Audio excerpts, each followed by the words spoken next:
Tonight we're honored to have Eustace Mullins, an author from the grand state of Virginia, and he has written numerous books.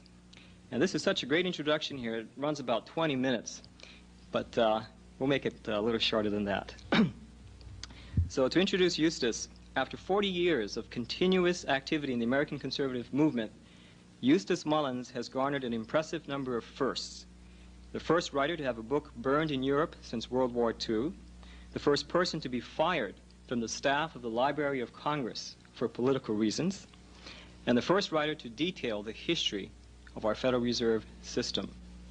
A native Virginian, Eustace Mullins is a direct descendant of William Mullins, who wrote the Mayflower Compact, a governmental code written at the behest of the Mayflower settlers and the first governing code composed in the New World.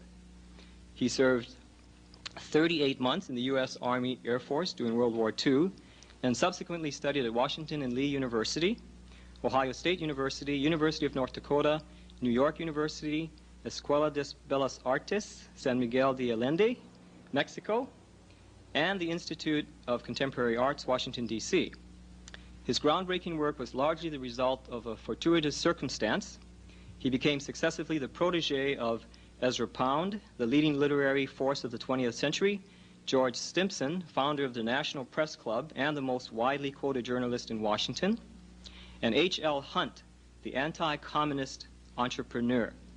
After Ezra Pound's passing, Eustace Mullins founded the Ezra Pound Institute of Civilization, which carries on Pound's important work in literature and economics.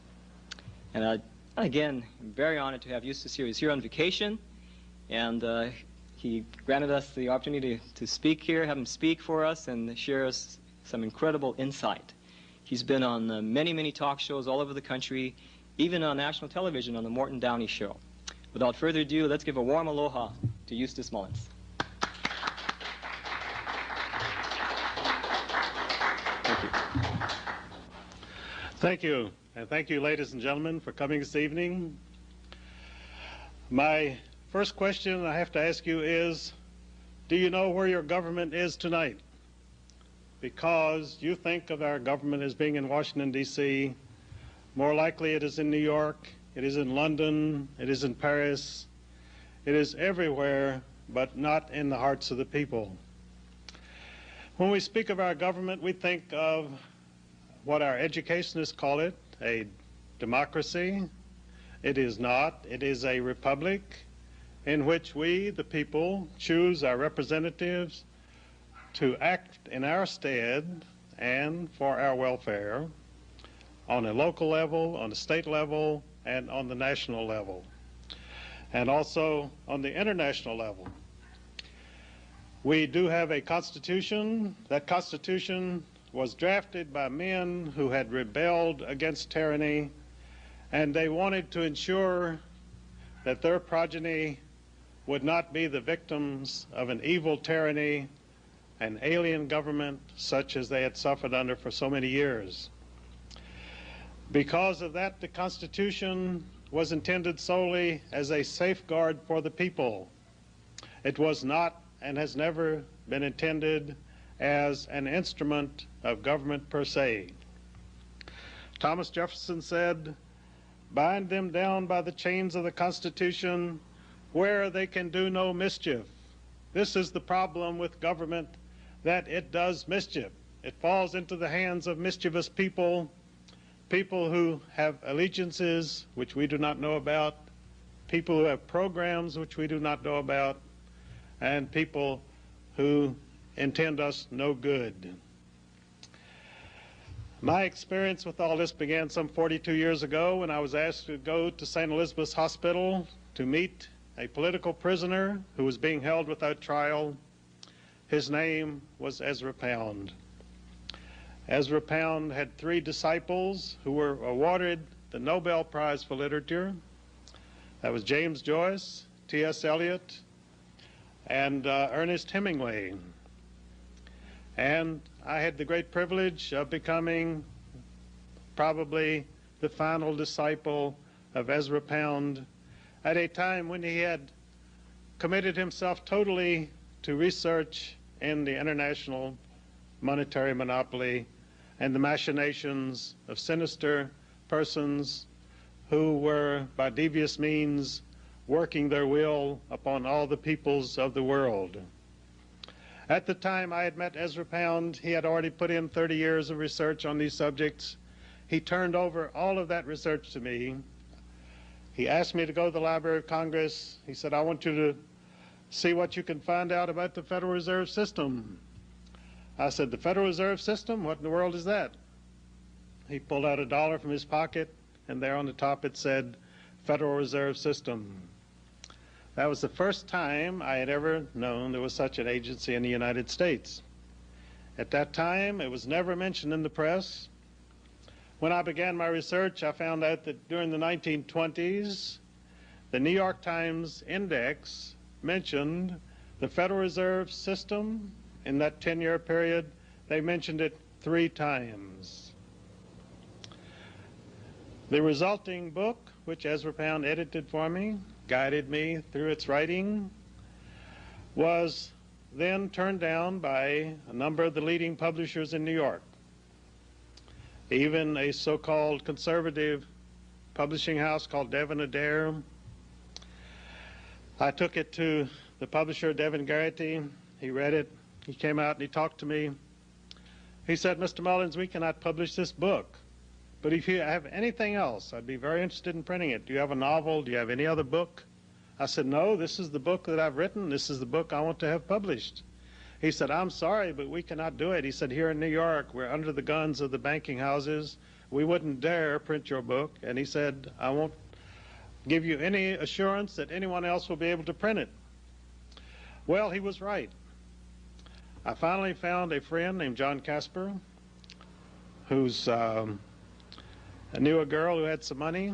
She put up $1,000. We printed 1,000 copies of Mullins on the Federal Reserve in 1952. The book sold out almost immediately. And then about a year later, we published 100,000 under the name of the Federal Reserve Conspiracy. Those books were sent to every member of Congress, every member of the state legislatures, and the receipt of those books was met with a resounding silence. Because the information in my book was not information that these people wanted to hear. They did not want to know what I had discovered through my researches, that the Federal Reserve System had been drafted and had been pushed through Congress solely as the result of a conspiracy. You may have seen the news recently that there was a terrible hurricane which hit the islands of South Carolina, South Georgia. There's an island there called Jekyll Island, Georgia, which is historically known as the Millionaire's Retreat. This is where the international bankers met in November of 1910 to draft a plan for a central bank. These men were Paul Warburg, a German immigrant who was a partner of the banking house of Kuhn Loeb Company in New York.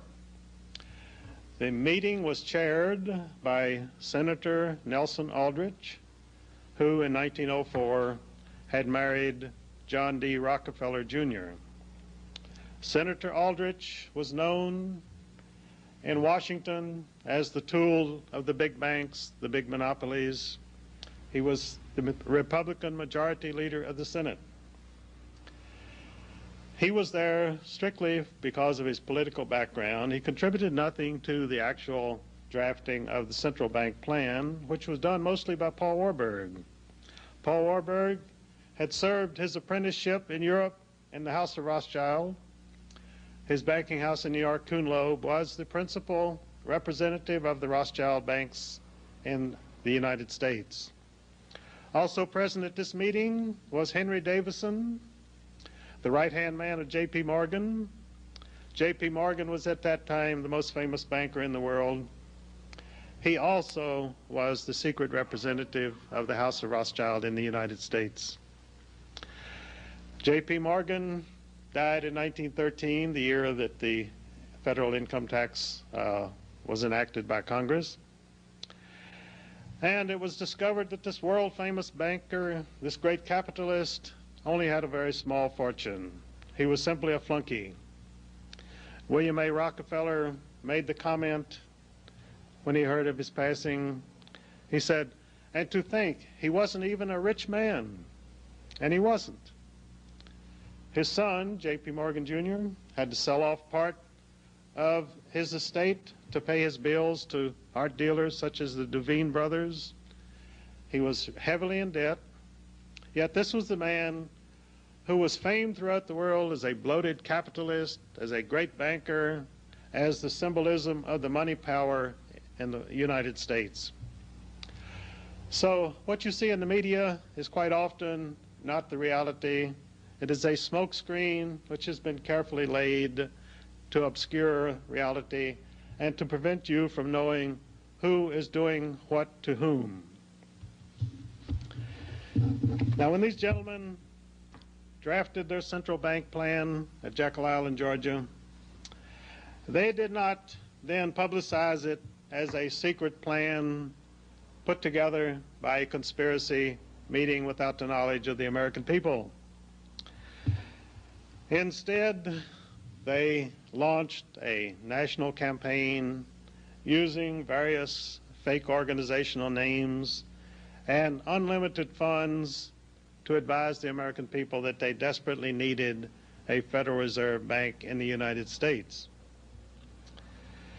In the campaign of 1912, this secret plan was put before the American people by the Republican Party as the Aldrich Plan. The Aldrich Plan was immediately denounced by the Democratic political leaders as the plan of the big banks, as the plan of the bloated capitalists. So the Democrats said, "We have our own plan."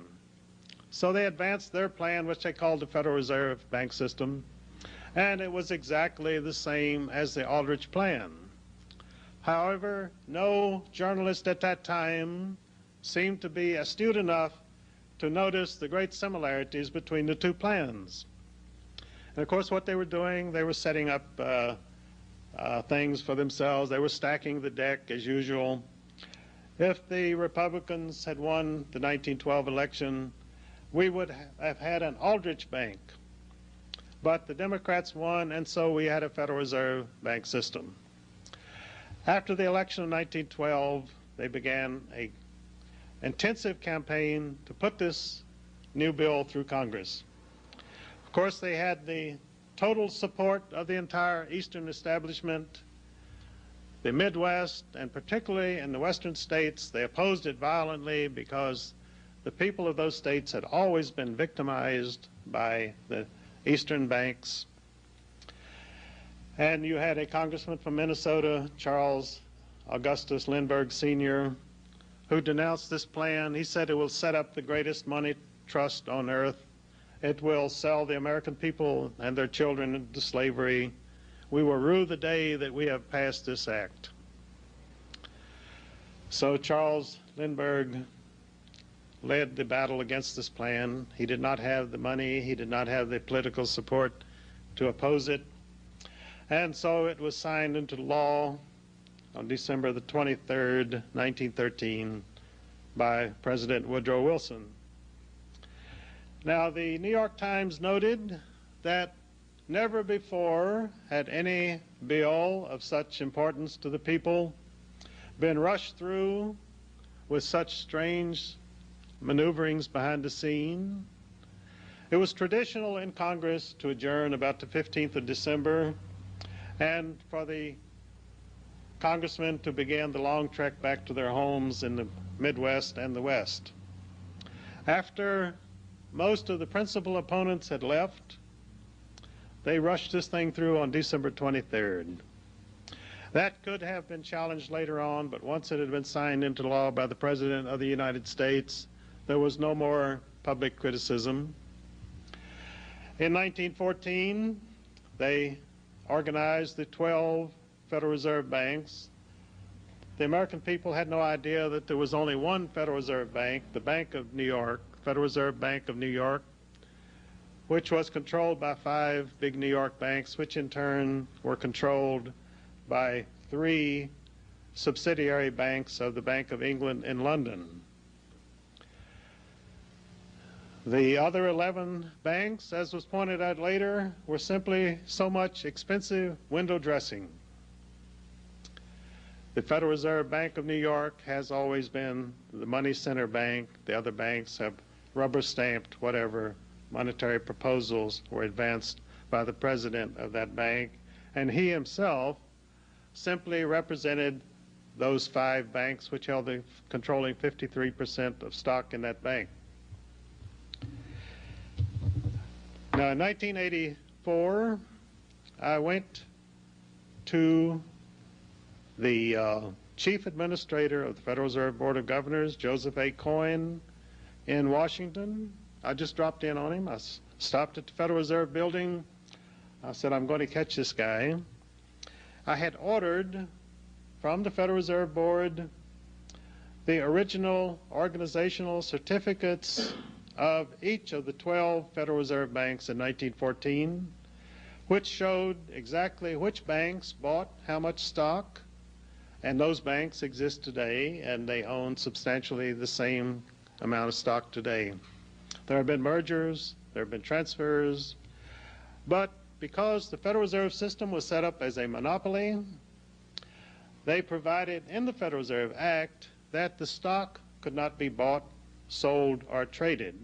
Therefore, you have never been able to buy a single share of stock in any Federal Reserve Bank because there is not a stockbroker in the country who can obtain a share for you at any price. This has never been publicized. It's not known by the American people. We are given to understand, and congressmen have been queried by their constituents as to whether the Federal Reserve banks are government banks. The congressmen have usually replied, yes, indeed, they are government banks, when the fact is that the government has never owned a single share of stock in any Federal Reserve Bank. The 12 Federal Reserve banks each issued their own stock. That stock was subscribed to by banks in their district. There were 12 districts. And if that bank happened to go out of business later on, that stock had to be turned back into the Federal Reserve System. There was no way that you could buy a bank which had a voice in the operation of the Federal Reserve System and then give yourself an entree into the manipulation of our money and credit for the benefit of private stockholders. They set up a monopoly, and they have maintained that monopoly to this day, again without the knowledge and consent of the American people. When my book was published in 1952, there was no general knowledge of any of these facts.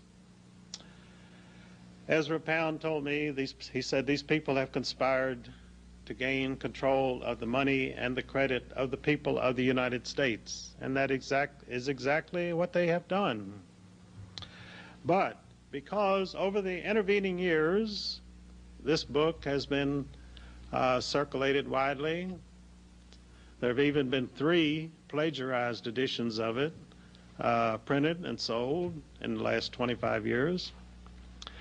And therefore today, almost any time that you pick up a paper, on the financial page you will see some reference to the Federal Reserve System. This was unheard of before 1950 or 1960.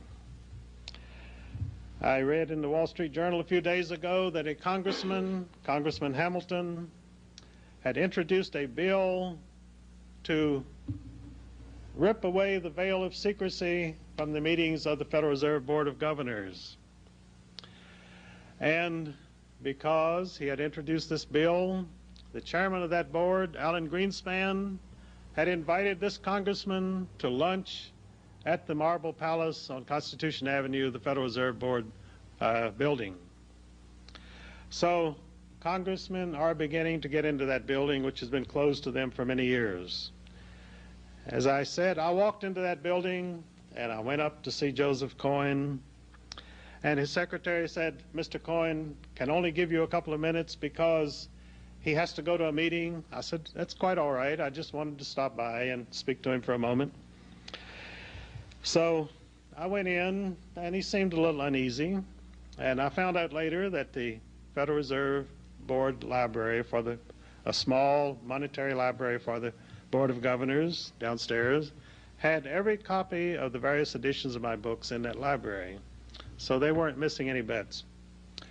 So I asked Joseph Coyne about the voting rights of the various banks who held stock in the Federal Reserve banks. He said, "Let me assure you that even if a bank has only 2 shares, that they have the same voting rights as the Chase Bank, which has 15,000 shares." Now, anyone who believes that would believe in the tooth fairy from now on. So I didn't argue with him too much about that. And then I asked him, I said, "You know, there must have been a lot of interest in those organizational certificates that I ordered from the board." He said, "You know, since 1914, you're the first person who ever ordered those certificates." So I reprinted them, and I've circulated a few of them. But I didn't bring any with me this evening, but they are available, and they're quite interesting reading, because this puts you right in on the ground floor.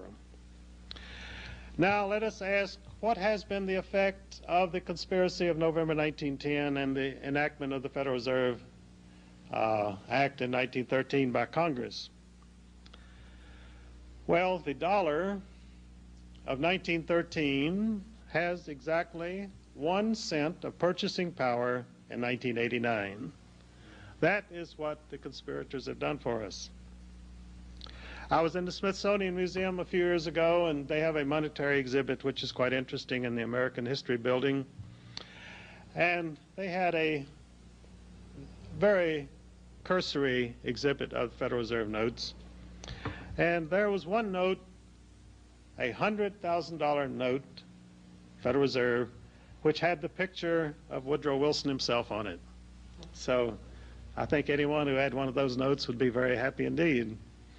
And that's the only one I've ever seen, is the one. They were in banks. Also, the early issues of the Federal Reserve notes, 1914 to 1920, are now commanding premium prices. A 1916 Federal Reserve banknote for $20 recently sold to a coin collector for $4,500. So there's been quite an inflation, not only in the purchasing power, but also in the value of the early Federal Reserve notes. Now, one of the things that people have asked me over the years is, what is the connection of the Internal Revenue Service with the Federal Reserve System? And that led me into some very interesting research. First of all, the Federal Reserve Act of 1913 designates the Federal Reserve System as the fiscal agent of the entire United States government. Now, you know we have a Treasury Department, but the Act of 1913 superseded the Treasury Department and replaced it with the Federal Reserve System. And probably you don't know that all that money that you pay to the Internal Revenue Service never goes near any government agency. It is trucked directly to a Federal Reserve Bank. I was told that by Paul Desfosses, who himself had been an Internal Revenue Service agent for 23 years. And you recently had a taxpayer Bill of Rights passed by the Congress. Paul Desfosses was interviewed by the Washington Post a couple of months ago, and he told his interviewer, he said that act is mere window dressing. He said that it gives no protection whatsoever to the taxpayer. He said, furthermore, Congress does not expect any IRS agent to act according to the principles of the Taxpayers' Bill of Rights, because Congress needs more and more money for the billions of spendthrift and giveaway projects which they're engaged in and from which they get their graft and kickbacks, and therefore no congressman is going to support any help for the American people in the way of tax reform. In fact, the principal goal of every congressman in Washington, whether he wants to come out and say so or not, is to raise more taxes so that he can spend more money. Now, after the Federal Reserve System went into operation as the fiscal agent of the United States, they were authorized to print elastic currency. Paul Warburg had been publicizing for 10 years before he wrote the Federal Reserve Act. He had been publicizing the need for a more elastic currency. Now, what does elastic currency mean? Well, if you ever wrote a rubber check, you know what elastic currency is. Elastic currency is something you could stretch far beyond its original value and have it cover many more bills than it was ever intended to cover. So now that the Federal Reserve System was authorized to print as a bank of issue, that is a central bank, the definition of a central bank, which Thomas Jefferson inveighed against in 1793 when Alexander Hamilton wanted to set up the first bank of the United States, a central bank has the power to print money. A central bank also is owned and controlled by private stockholders. It may have a government name. It may call itself the Bank of England, the Bank of France, the Federal Reserve System, but it is a privately owned money monopoly which has a license to print money. If you do it, they call you a counterfeiter. If the Federal Reserve System does it, they call it a public service. It costs them a half a cent to print a $100 bill. And that money is issued against government bonds, which are also issued by the Federal Reserve System. Your government buys those bonds, gives the Federal Reserve System a bookkeeping entry of the full value, 1 billion, 10 billion, and begins to pay them interest on this book-created money. Then the dollar bills which you carry in your pocket are issued against those interest-bearing government bonds. Now, early on when I was working with Ezra Pound there at St. Elizabeth's Hospital in Washington, he said, well, you've got to learn the difference between interest-bearing and non-interest-bearing currency. Well, he might as well have been talking Greek. I hadn't the faintest idea what he meant. But I later found out that President Abraham Lincoln had issued greenback money during the Civil War because he rebelled against the 19% interest which was being charged him by the New York bankers on government loans to fight the Civil War. So Abraham Lincoln said, I have the constitutional authority to order the Treasury to print greenback notes, and he did so. And they were non-interest bearing currency. So he was assassinated, and they went back to printing interest-bearing currency. In 1963, we had another president who said, I'm going to authorize the issuance of non-interest-bearing currency from the Treasury Department. And he did so, and he was assassinated in Dallas. And the next president, Lyndon B. Johnson, immediately rescinded the Treasury notes of 1963, and we went back to interest-bearing currency. So you see, it's pretty dangerous for a president to get into non-interest-bearing currency. We've lost a couple of presidents that way, and I think if anyone else tried it, we'd lose them too. But the immediate effect of the creation of the Internal Revenue Service was to sop up this enormous outpouring of paper money by the Federal Reserve System. This money was printed and it was issued in various forms to the people as wages, salaries, interest, so forth. But they had to constantly keep a tight control over it so that it wouldn't get out of hand, so that you would not have a runaway inflation such as you had in France during the Revolution, and you had the inflation of the continental currency after the American Revolution, and you had the inflation of the German mark in 1923 in Germany. So the function of the Internal Revenue Service, it's sort of like a garbage service to go around and sop up the excess money and keep the whole money-making system from getting out of hand. And that's what the Internal Revenue Service does, and that's why they are so so cruel to the American people, because they cannot give an inch. They have to get that money away from you and get it back so that the entire monetary system will not collapse. I take this up in my new book, The Rape of Justice. I have 2 chapters on taxation.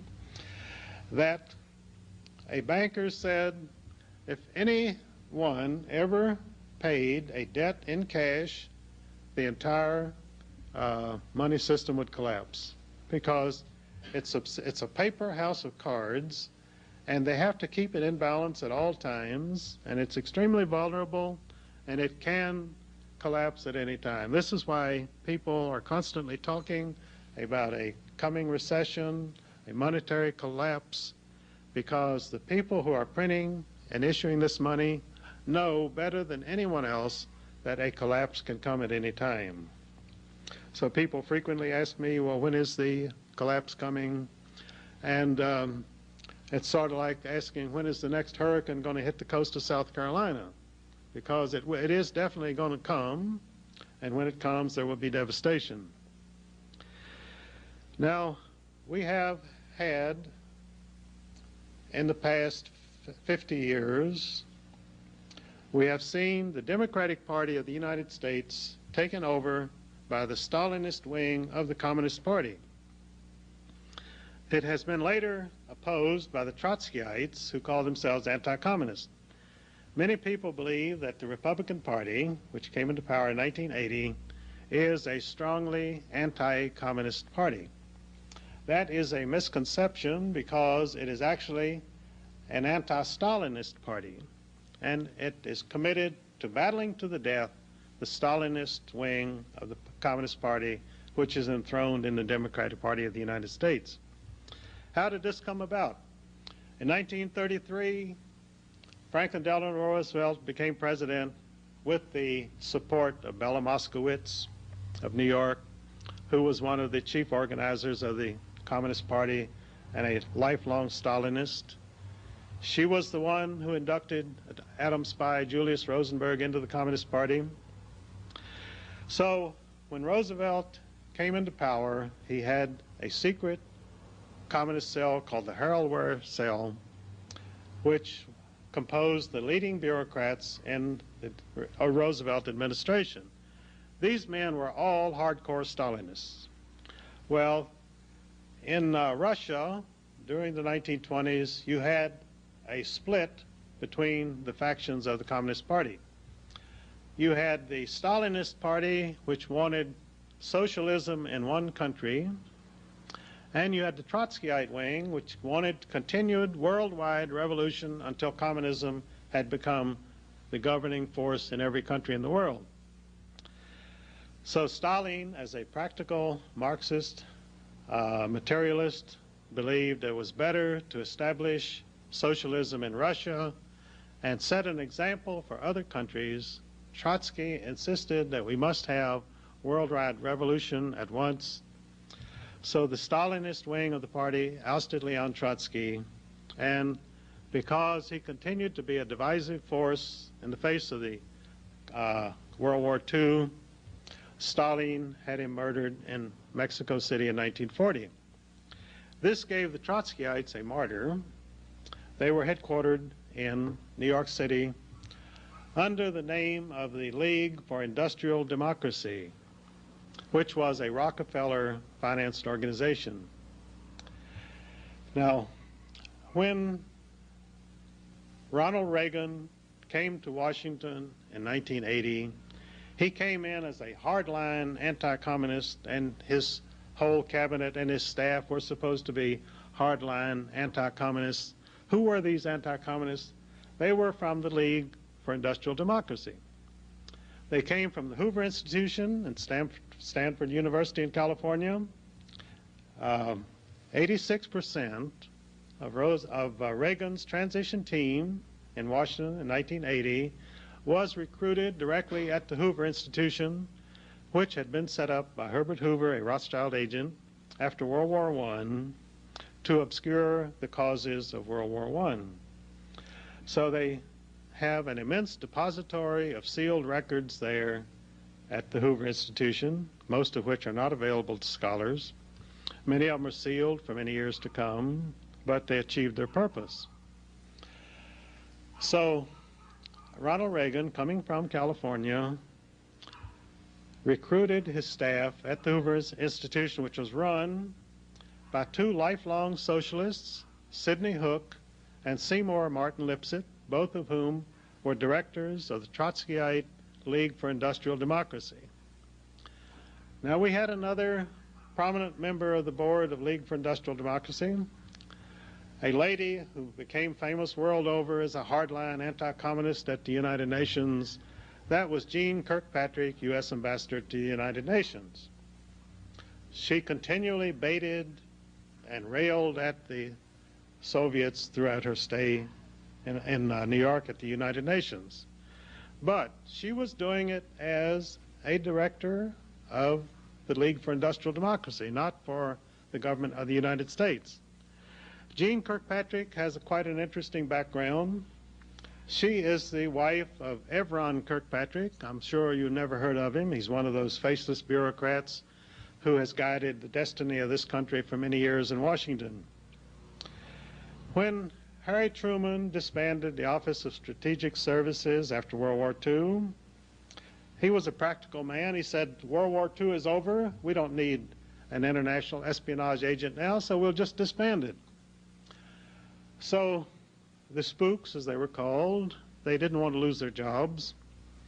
So they herded themselves over to the State Department to bide their time until they could reorganize. And while they were at the State Department, they were under the leadership of Evron Kirkpatrick.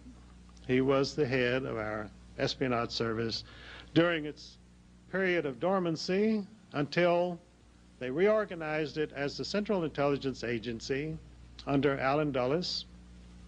And Allen Dulles was a partner in the law firm of Sullivan and Cromwell in New York.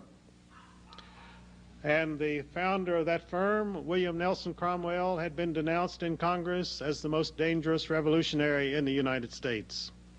This is all a matter of congressional record. I have it in my books. I have it in the World Order. I have it in Rape of Justice.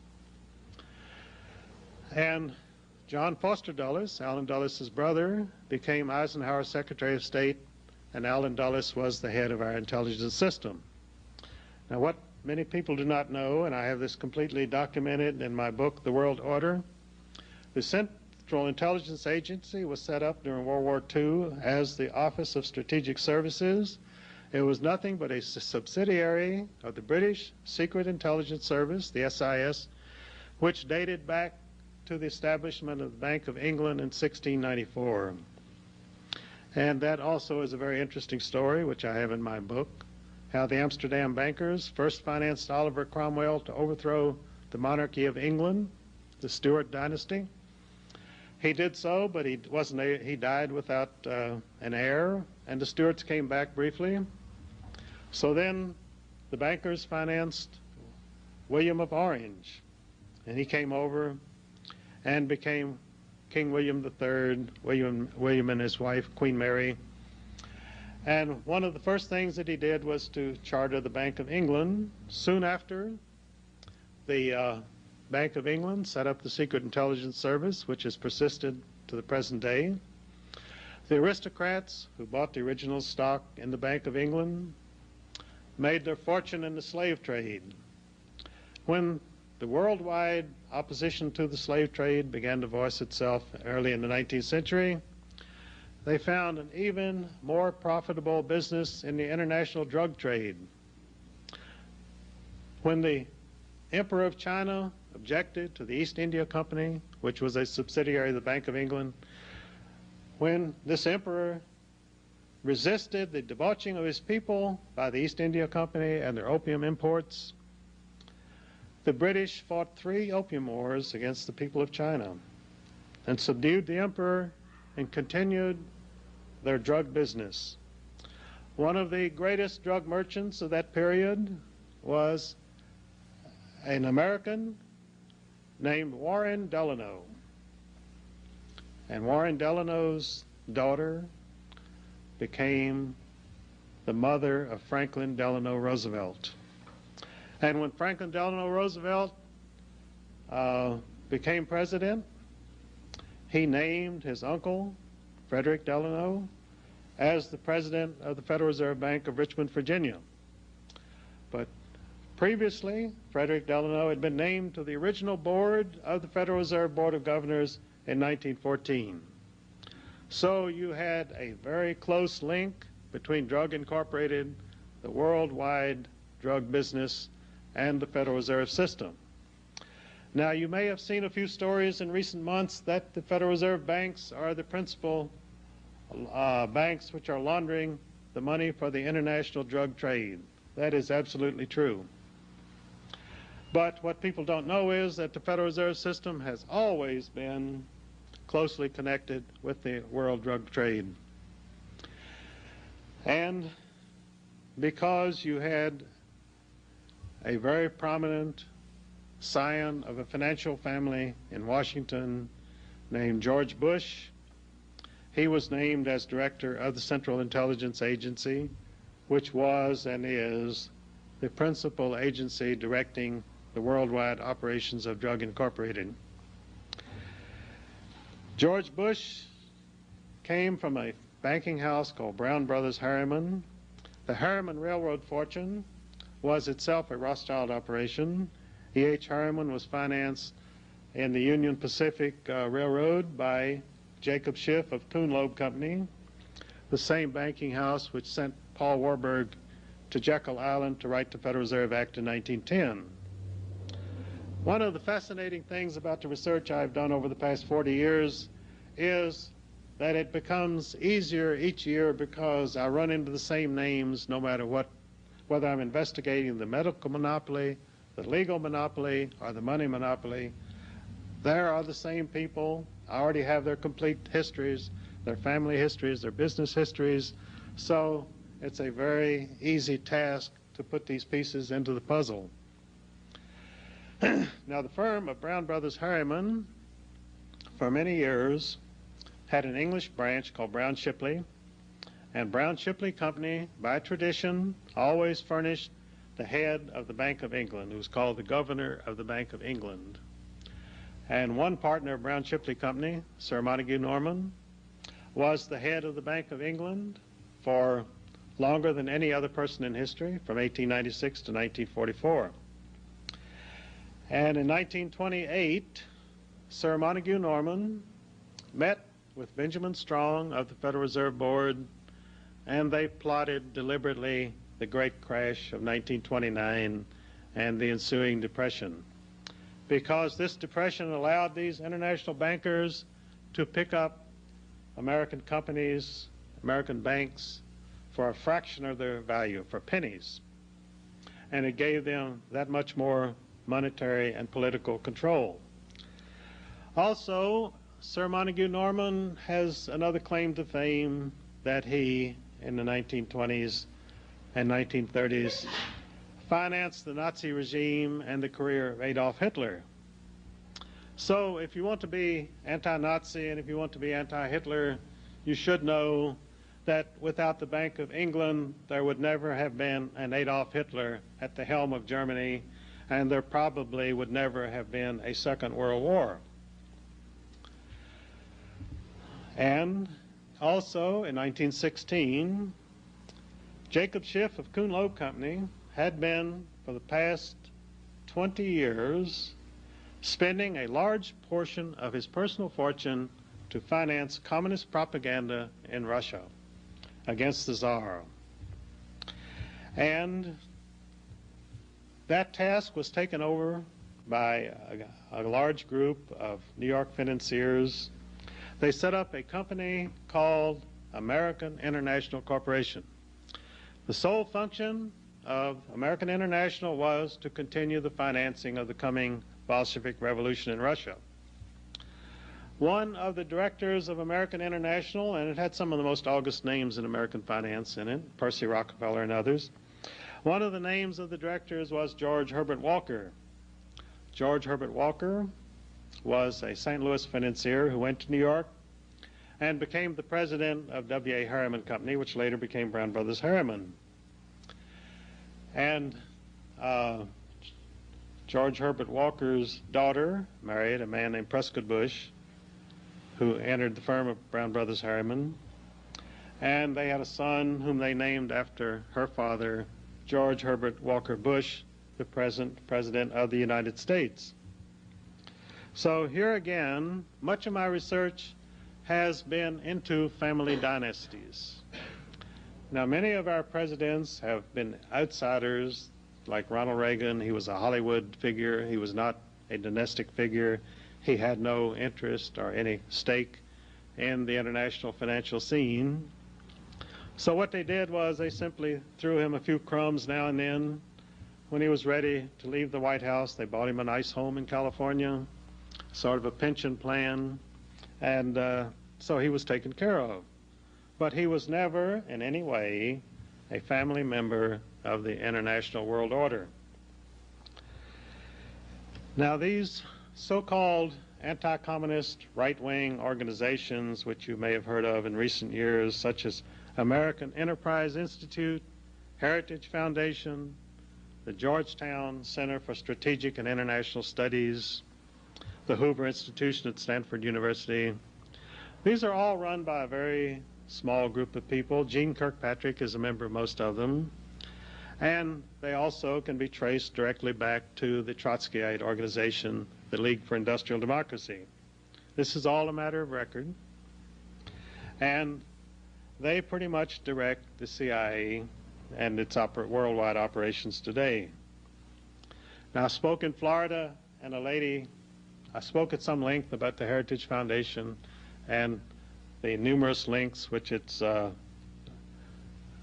directors had with the world order. She said, you know, I just sent them a check for $1,000. I certainly wish I hadn't sent it.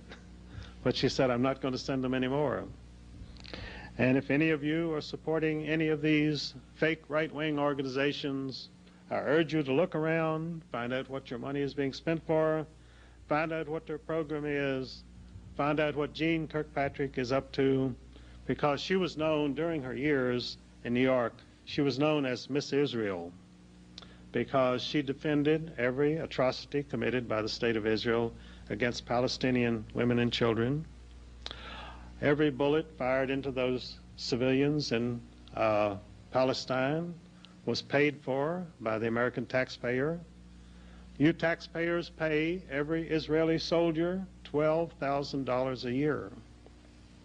So they have a free hand to do whatever they want, to maintain their occupation of the West Bank, to deny the Palestinian people their autonomy, and to give them the nation which they strive for, and a position in the world which they strive for.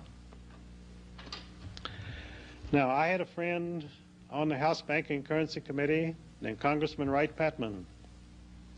He spent most of his congressional career trying to find out two things.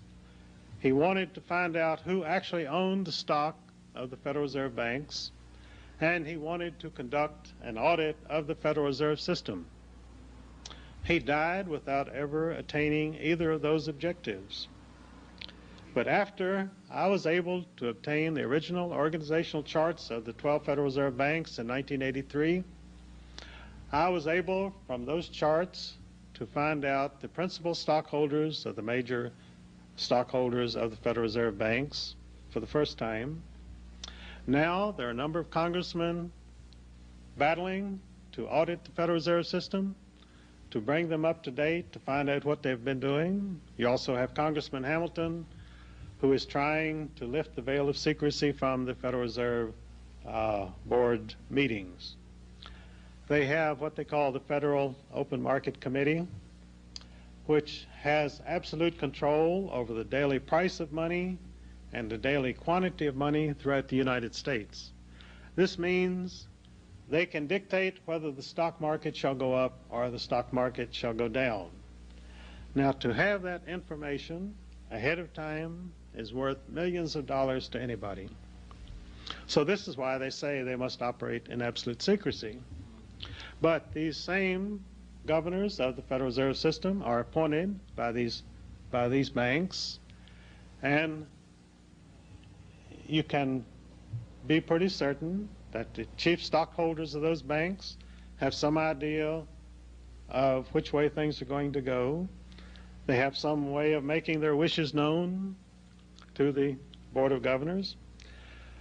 When Paul Volcker was named chairman of the Federal Reserve Board of Governors by President Jimmy Carter, the New York Times stated that Volcker had been actually chosen by David Rockefeller and by Robert Russo. David Rockefeller was president of the Chase Manhattan Bank in New York, and Robert Russo was a partner of Brown Brothers Harriman. So you see, you have a very small crew running the affairs of the United States. And then, of course, when you had Alan Greenspan chosen as the next chairman of the Board of Governors of the Federal Reserve System, Alan Greenspan came to the Federal Reserve from J.P. Morgan Company. Now, I mentioned to you in November 1910, one of the Jekyll Island conspirators was Henry A. Davison, the right-hand man of J.P. Morgan at J.P. Morgan Company. Now here, 75 years later, you had a partner of J.P. Morgan Company chosen as the new chairman of the Board of Governors of the Federal Reserve System. And of course, Paul Volcker had come to Washington as chairman of the Board of Governors from the position of president of the Federal Reserve Bank of New York, and he had originally worked for the Rockefeller Bank, Chase Manhattan Bank, and he had a long history of serving the big money interests in New York. And of course, after Paul Volcker became chairman of the board, we had the most ruinous inflation that we've had in many years. We had 25%. You may remember those tough years when many automobile dealers, home builders, contractors were forced out of business because the interest rate had skyrocketed to a point that they could not sell a car, they could not sell a house. This is the power which the Federal Reserve Board of Governors has over every citizen of the United States. As I say, I went to see George Hansen in 1983, and he was on the Federal Reserve Board. He was on the Federal Reserve Subcommittee of the House Banking and Currency Committee. I talked to him and I talked to Ron Paul, who was also on that committee. They were both subsequently defeated in their re-election bids for Congress. George Hansen was not only defeated for Congress by the active intervention of IRS agents in his home state of Idaho. They went to every contributor in his campaign, and they threatened them with audits, and they put pressure on them, and George Hansen wound up being defeated. They also put him in prison because they had passed an ethics bill in Congress which set up certain bookkeeping regulations which a congressman were supposed to follow. It was so complicated, no congressman knew how to do it. George Hansen sought help from other congressmen and from lawyers, and he filled it out to the best of his ability. Later on, they singled out George Hansen, no other congressman, and said that he had not filled it out correctly, therefore he was in violation. He was sent to prison, he was paroled, and I was on the podium with George Hansen a number of times. We spoke in Dallas, and at that meeting, the agents were there to pick him up and return him for violation of parole. But he and I went out to lunch out a side door, and they missed us. So the next day, they arrested him while he was speaking at a religious meeting at Omaha, Nebraska. They flew him to Washington. They put him in prison under an assumed name so that no one knew where he was. He had his hands manacled behind his back at all times, and George was a heavy-set man, about 260 pounds. Then they took him down to Petersburg Federal Prison in Virginia to serve out the rest of his sentence. The treatment meted out to him was so brutal that 268 congressmen signed a petition to the President of the United States to ameliorate his conditions, or even to grant him parole. Hundreds of thousands of letters and telegrams were sent to the White House asking for clemency for George Hansen.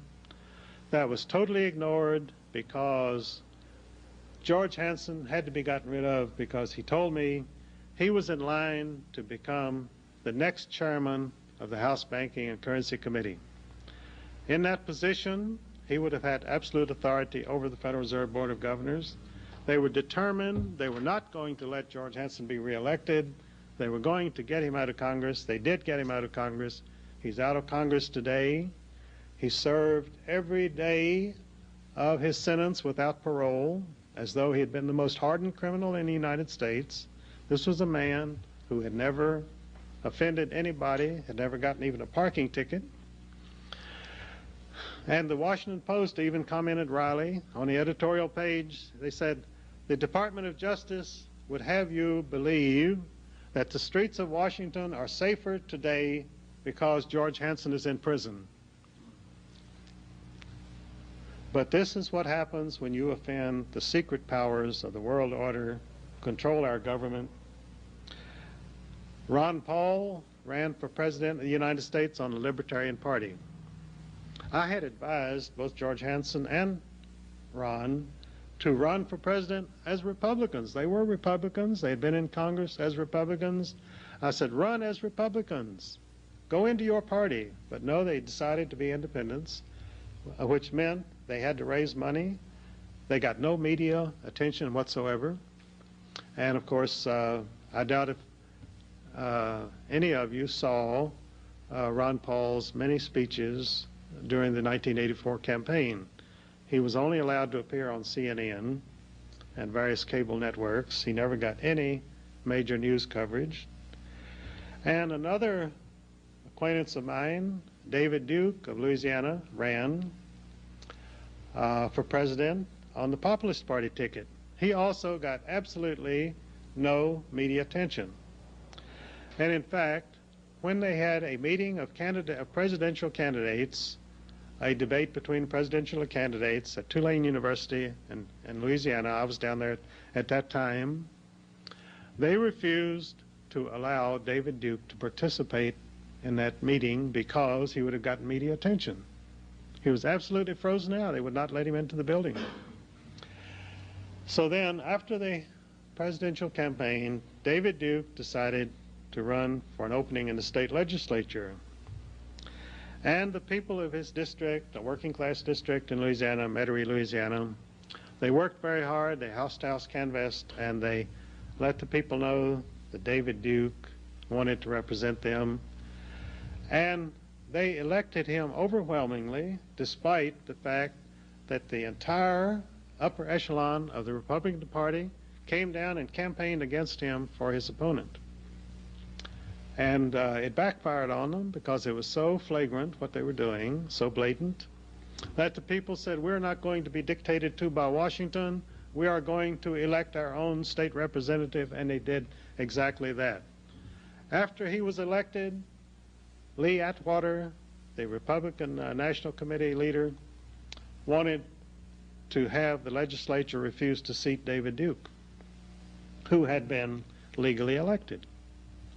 Other leading Republicans, including George Bush himself, tried to stop David Duke from being seated in the legislature. They couldn't do it. They were defeated. They walked away with egg on their faces, and David Duke is sitting in the Louisiana legislature today, where he is almost the only member who is battling against higher taxes, battling against a greater extension of the bureaucracy. And this is what we need all over the United States. We need for local people to elect their own representatives. We need to defeat the well-paid minions of the world order who intend to bind more chains upon us. And we have to defend ourselves on every level. This is the problem. This is what the Constitution wanted us to do. They set up the safeguards. It is up to us to live by those safeguards and to defend our nation and our Constitution. Thank you.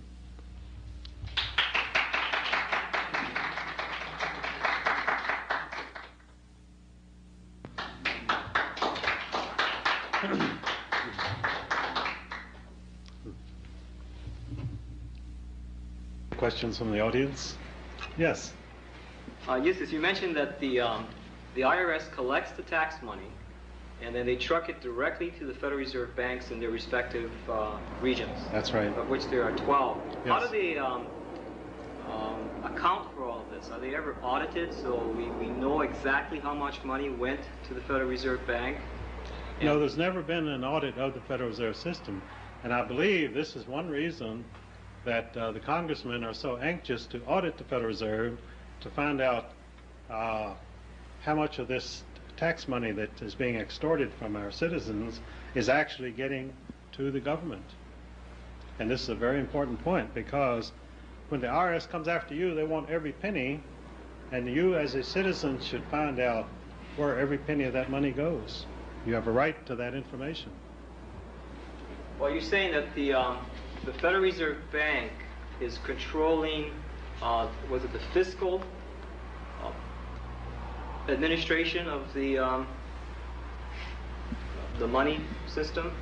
Well, the actual fiscal administration through the Department of the Treasury is controlled by bureaucrats who themselves are appointed by the President of the United States as part of the executive department. And of course, the President of the United States, his campaign is always financed by the Federal Reserve banks themselves. In other words, if you want to run for office, you are not going to get any money from the bankers, because they only give money to their own candidates. And of course, they give money to both parties. That's a tradition. So that shows that they're nonpartisan, you see. So again, we really don't know how the tax money gets back to the people. We do not, absolutely not.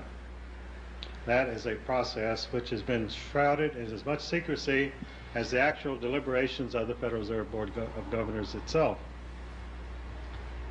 And this is so important to throw light on this, and people are beginning to realize. You see, for so many years they didn't even know the Federal Reserve Board was there, so why would they ask any questions about it?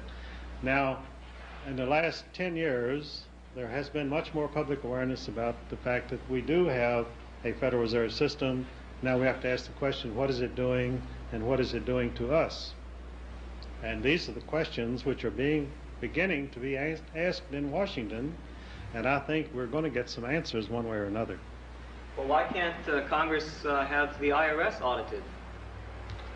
Well, the IRS itself, apparently, because it is a tool of the Federal Reserve Board, is not really a government agency, and no one knows how to go about having it audited because they don't know exactly what it is. Okay, so neither the IRS nor the Federal Reserve Bank are part of the government. No, they're not. Although when I sued the IRS, I had to sue the Commissioner of Internal Revenue at the Department of the Treasury building. The IRS offices are in the Treasury building. I might mention about my forthcoming book, The Rape of Justice, which is an expose of the legal monopoly and which recounts a number of my lawsuits. I have handled my own lawsuits for some 40 years.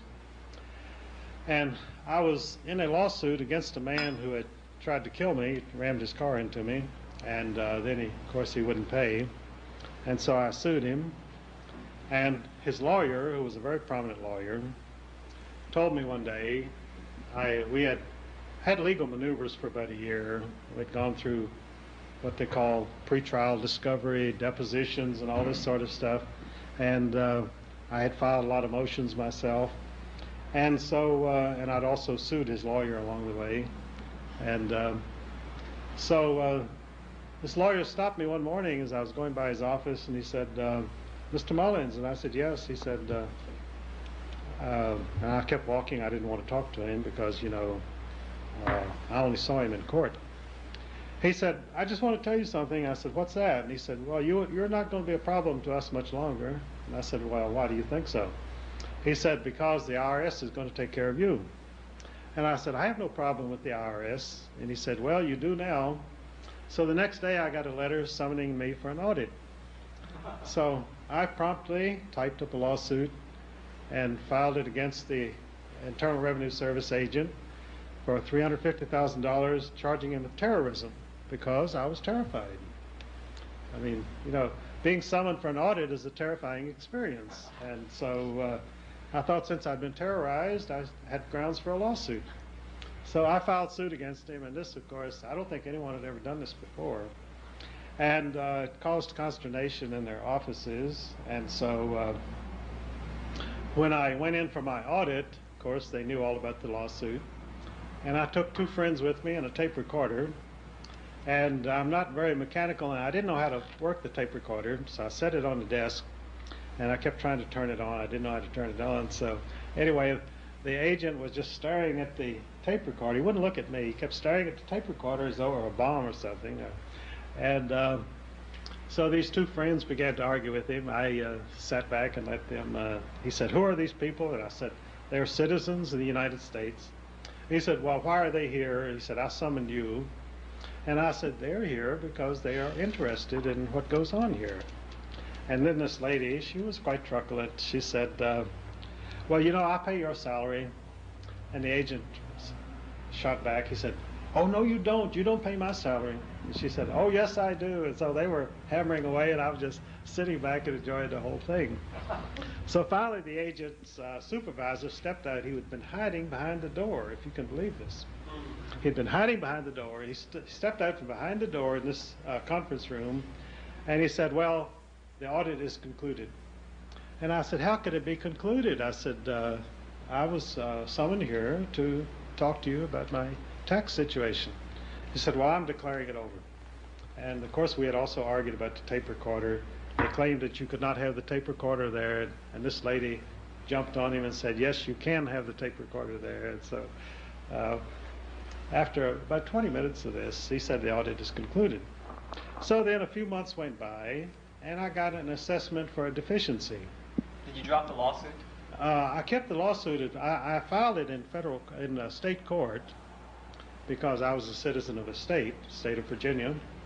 They promptly remanded it to federal court, and I filed an 18-page memorandum citing the U.S. statutes that it be remanded back to state court, and we carried this on for about a year.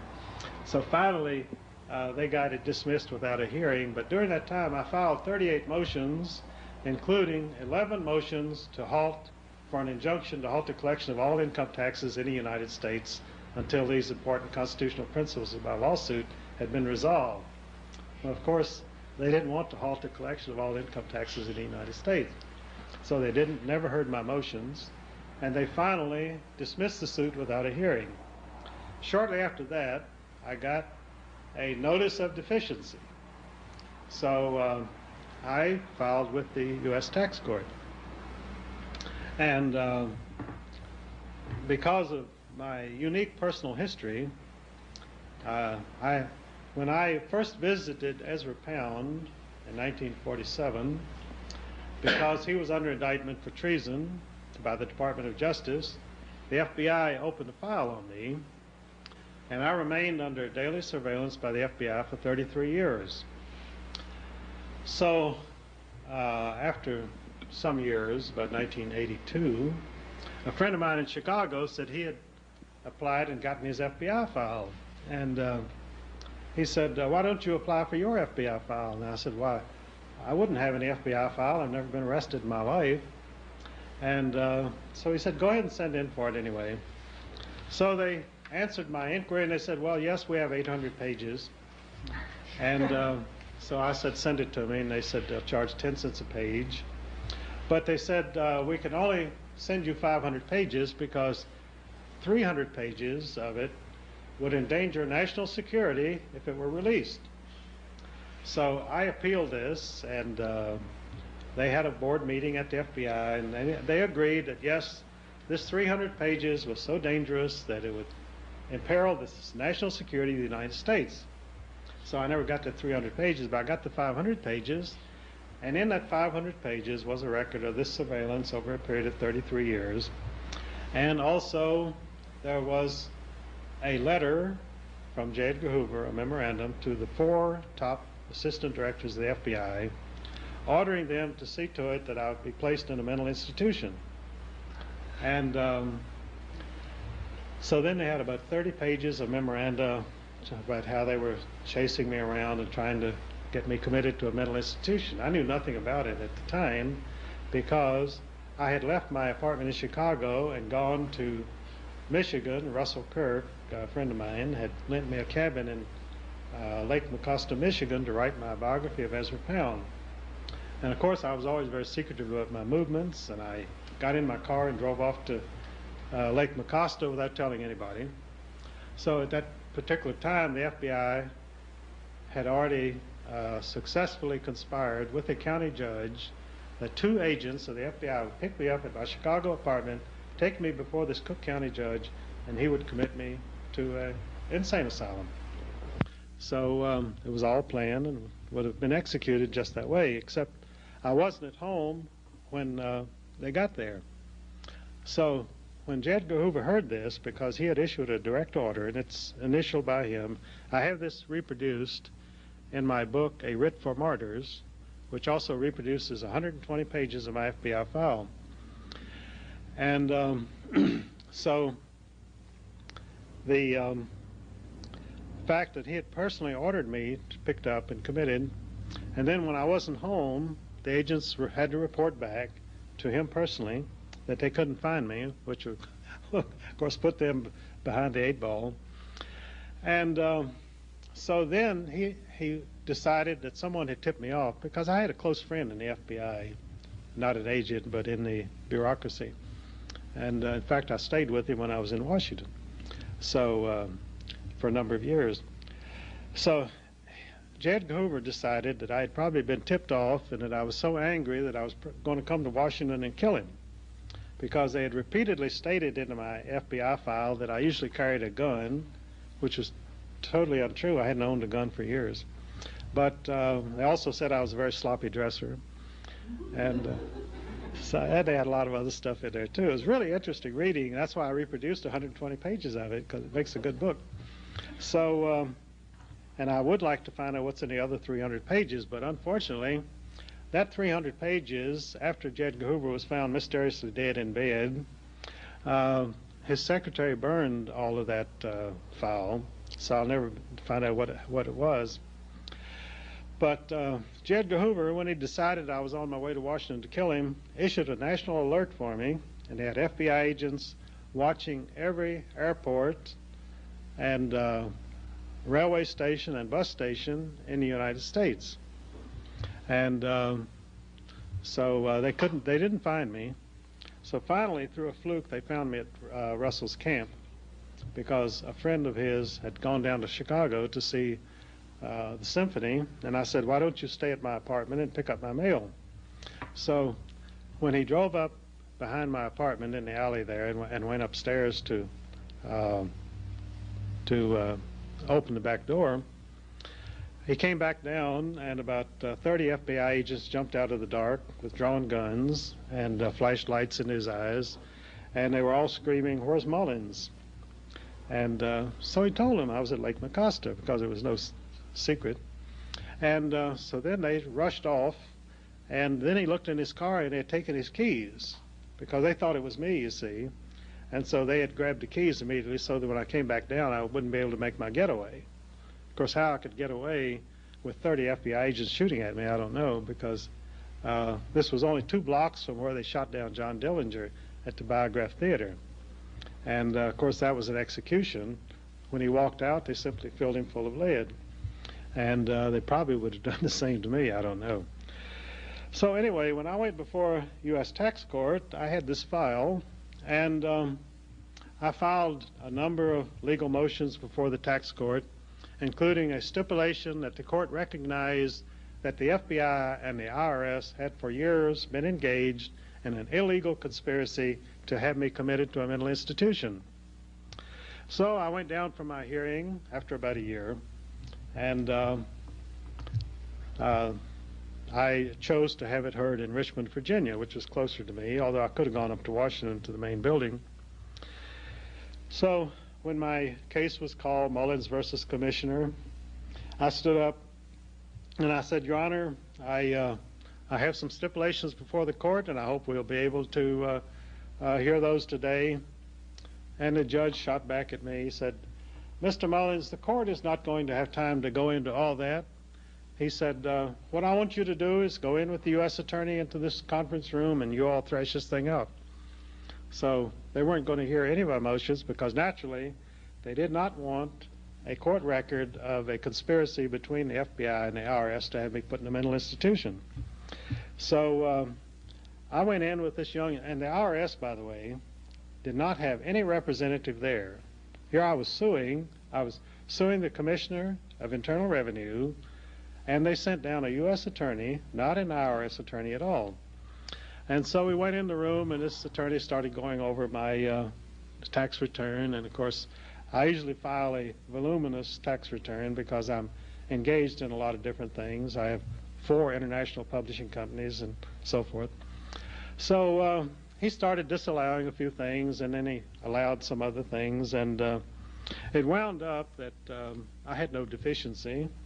So we went back before the judge, and he said, have you gentlemen managed to reach an agreement? And the U.S. attorney said, yes, Your Honor, and I said, yes, Your Honor. So I walked out of that courtroom with a letter from the U.S. tax court that I had no tax deficiency. And that was in 1982. I've never heard from him again to this day.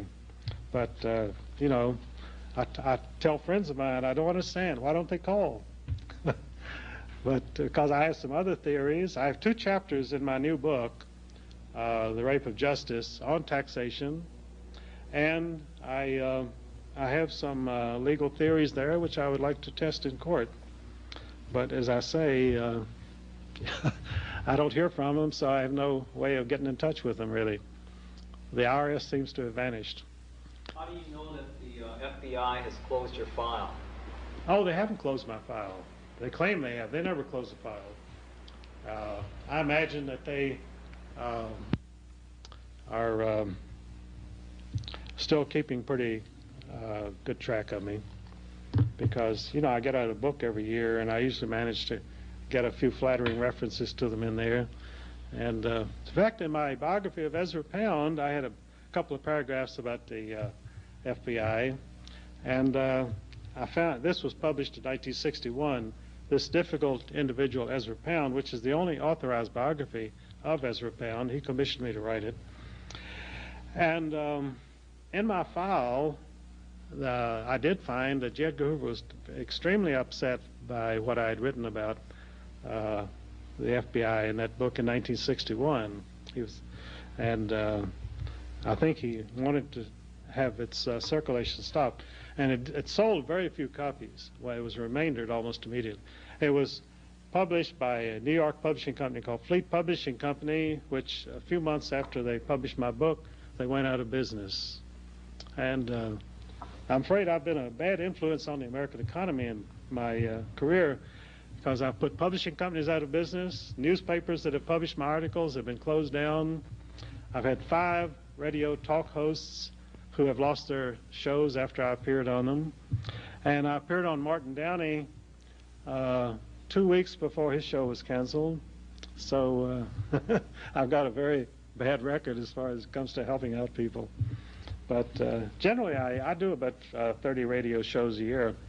And I had one fellow in Denver who was canceled after I was on. He got a radio show on another station. He had me on again. He was canceled again. And Tony Hilder, who's now has a show in Alaska, he was canceled 3 different times in various California stations after I was on his show.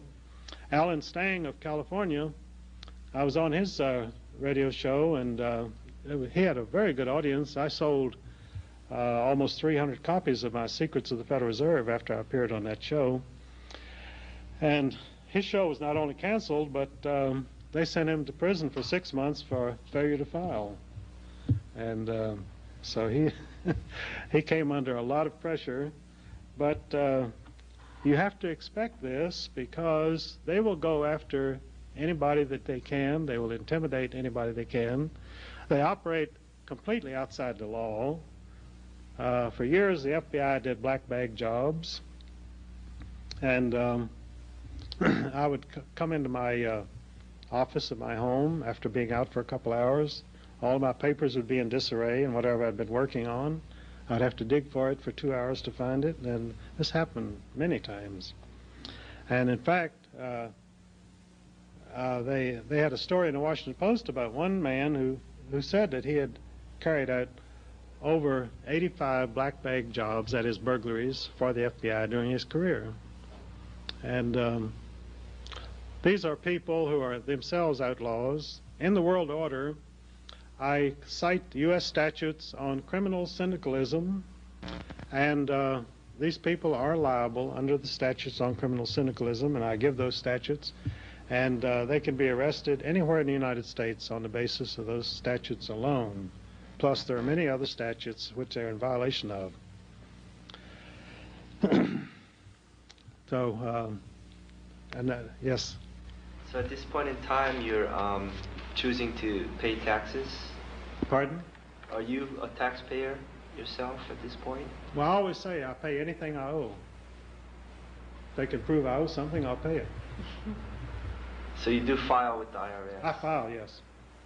I file, and if they want an audit, they can have an audit. And if they want to assess a deficiency, I'll go back into tax court, because there were a lot of things we didn't cover the last time I was there. So, in light of all that you know, can I ask the reason that you're choosing to file rather than take a non-filing position? Well, the problem with the non-filing position is that they come after you for what they call willful failure to file. And they can tie you up on that for quite a long time, and they have sent a lot of people to prison on it.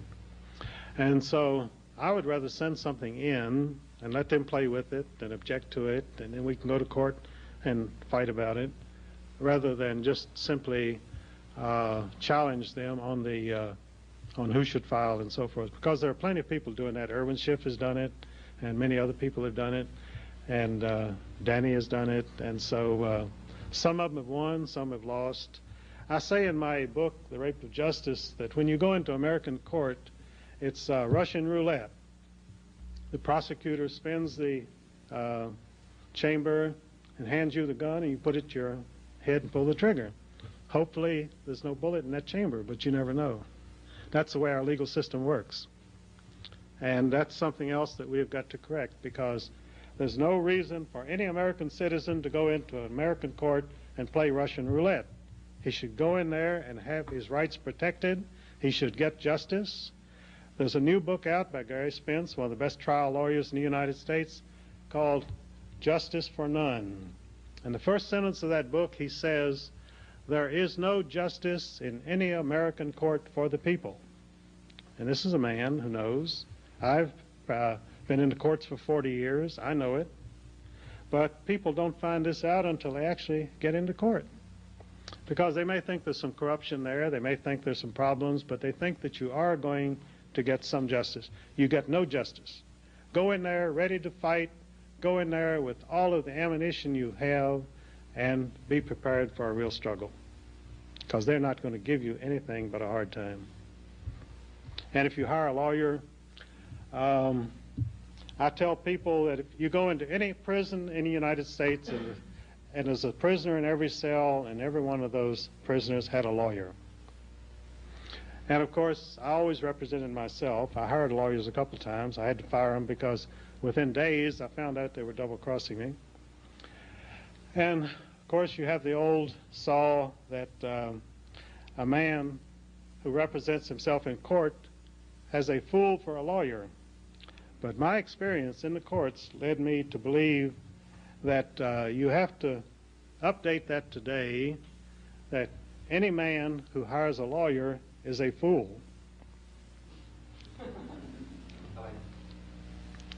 Any more questions? Yes. You made a reference to alien influence. Uh-huh. Was that on the Federal Reserve System or on the government, or what did you mean by that? Well, that's on everything, because the American government today is a paper tiger. It's run by various international agencies, and of course you have your congressmen, and you have your Supreme Court, and you have your president and his cabinet in Washington, but they're all put there by somebody else.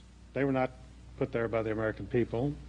They were put there by people who put up the money for their campaigns for various reasons of their own, and they are they're not answerable to you. They're only answerable to the people who hold their notes.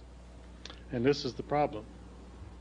And on most issues of national policy, surveys have shown that the American people oppose 85% of the present policies of the American government. So we were being run by a small minority. Yes? So what are the solutions? What are the things that we can do as individuals to help, solve the problem with the banking system, and also in light of the inflation? You mentioned earlier that the American paper dollar is worth only 1 cent from its original value. What can we do to protect ourselves against inflation? Well, when you have an agency like the Federal Reserve Board, which can run the value of the dollar up and down every day like a window shade, it's pretty hard to protect against that. So most investment analysts will give you fairly good advice that you should have a certain amount in gold, certain amount in stocks, certain amount in real estate, certain amount in cash. And that's the way most people are operating today. With this kind of situation and with inflation and ever-present possibility, and they've got the mechanism set up to create as much inflation as they want to. So your best protection is to have a fluid position and not be locked into one particular investment, not to have all your money in one bank and a certificate of deposit and that sort of thing, because then you have a much better chance of riding through whatever crisis they're going to cook up. Because, as I point out in The Rape of Justice, the whole idea of the law merchant, which is the law that we're under, not constitutional law, is to convert real property into debt. Our legal system, our medical monopoly, our monetary system are all designed to rob you of whatever real wealth you have and to put it into the hands of international bankers.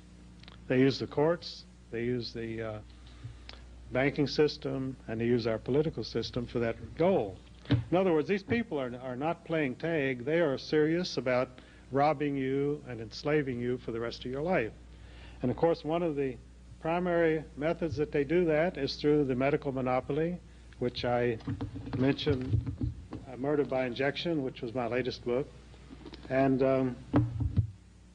the fluoridation of water, which chemically lobotomizes the people, the chlorination of water, which creates atherosclerosis, because by the chlorination of the water, and chlorine and fluorine, by the way, were surplus waste products of the big corporations, which they were spending a lot of money to get rid of.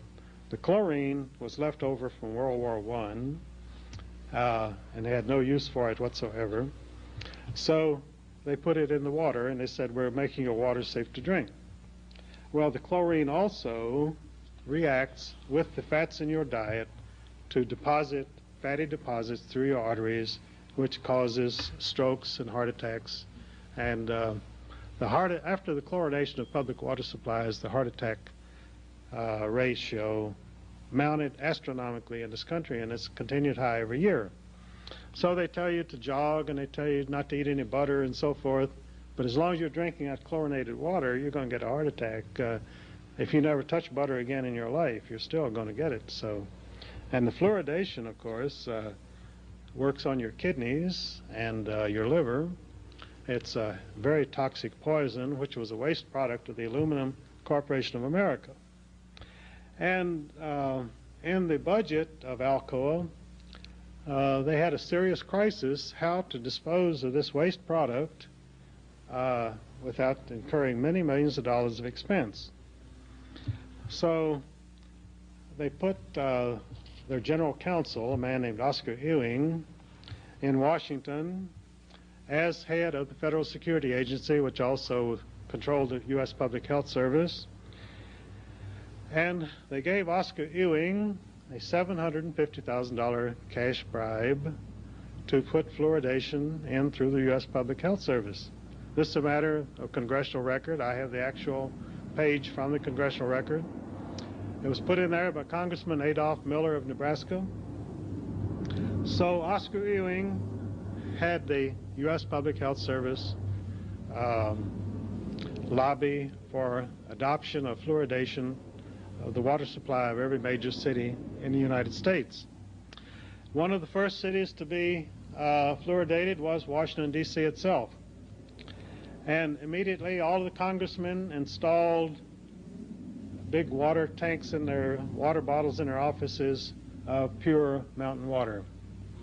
And one senator even went to a restaurant and he carried his own flask of water. He said, I wouldn't kill myself by drinking any of that stuff. So these are the people that we elect to represent our interests. And the medical monopoly today is really, I call it murder by injection, because they are poisoning the people of the United States. They are producing a more and more submissive population, which is drugged, which is ill, which does not have the strength or the energy to fight back against the encroachments of our aggressive bureaucrats. This is the situation that we're in today. Now you say, what is the solution? First of all, it's like a diagnosis. When you're ill, you have to have a diagnosis. You have to diagnose what is going on today, and then you have to decide what kind of treatment you need to save your life, and you've got to get busy on that treatment. So that's where we are today. Well, I think that, thank you very much for your attention, and I've enjoyed being with you this evening. Thank you very much.